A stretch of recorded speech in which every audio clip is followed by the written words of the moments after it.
তোর সাথে দেখা হলো, বল কেমন আছিস? আরে এটা করছেন কি? আপনি জানেন ম্যাডামকে?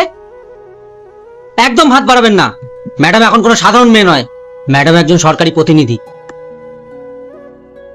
সরি ইন্দ্র, এই হাত দিয়ে আমি শুধু বড় বড় ফাইল সাইন করি। রাস্তায় ধুলোবালি মেখে থাকা সাধারণ মানুষের সাথে হাত মেলালে আমার রেপুটেশন নষ্ট হয়ে যাবে, আর আমি কোনোভাবেই চাই না যে আমার রেপুটেশনটা নষ্ট হোক। তুই এইভাবে বলছিস কেন? আমি তো তোর ছোটবেলার বন্ধু। এই যে মুখ সামলে কথা বলবেন। যাকে তুই তুকারি করছেন তিনি এই জেলার ডিএম ম্যাডাম। একজন ডিএম অফিসার কি রাস্তার লোকের সাথে হাত মিলিয়ে বেড়াবে? এটা প্রোটোকলে নেই। প্রোটোকল থাক বা না থাক, ও তো আমার বন্ধু। আর পায়েল, আমি জানতাম তুই একদিন অনেক বড় মানুষ হবি, তোকে অনেক অভিনন্দন। Thank you. আমি যে সফল হব এটা তো আমি ছোটবেলা থেকেই জানতাম, আর এটাও জানতাম যে এই তোর মতো যারা অলস তারা সারা জীবন নিচেই পড়ে থাকবে। তোর এই হাল দেখেই বোঝা যাচ্ছে 1 বছরে 1 চুলও উন্নতি হয়নি তোর। দেখ পায়েল, তুই আজ বড় অফিসার হয়েছিস, এটা খুবই গর্বের কথা, কিন্তু তার মানে এই নয় যে তুই আমাকে অপমান করবি। অপমান? আরে সত্যি কথা বলাটা যদি অপমান হয় তাহলে তাই। তোর লজ্জা করে না? আমি আজ কোথায় আর তুই কোথায়? একজন ডিএম এর সাথে দাঁড়িয়ে কথা বলার ক্ষমতাটুকুও তোর নেই। ম্যাডাম, ওর মনে হয় মাথা খারাপ হয়ে গেছে, নিজেকে আপনার সমান ভাবছে।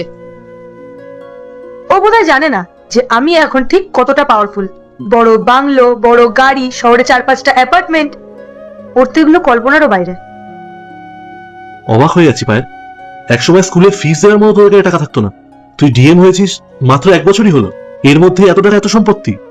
তুই কোনো ইলিগাল কাজ করছিস না তো? হ্যাঁ করি তো, তাতে তোর কি? এই চেয়ারে বসার জন্য না অনেক পরিশ্রম করেছি, আর এখন সেই সব কিছু উসুল করছি। এটা আমার পাওয়ার, আর এই টাকা কামানো আমার অধিকার, বুঝতে পেরেছিস? ছি পায়েল, সাধারণ মানুষের হয়ে কাজ করি বলে তোকে এই চেয়ারে বসানো হয়েছে, আর তুই তাদের সাথে বেইমানি করছিস। মানুষের বিশ্বাস ভেঙে টাকা কামানোটা কোনো অধিকার নয়, ওটা একটা অপরাধ। এই শোন, তোর এই সস্তার জ্ঞান শোনার সময় আমার কাছে নেই।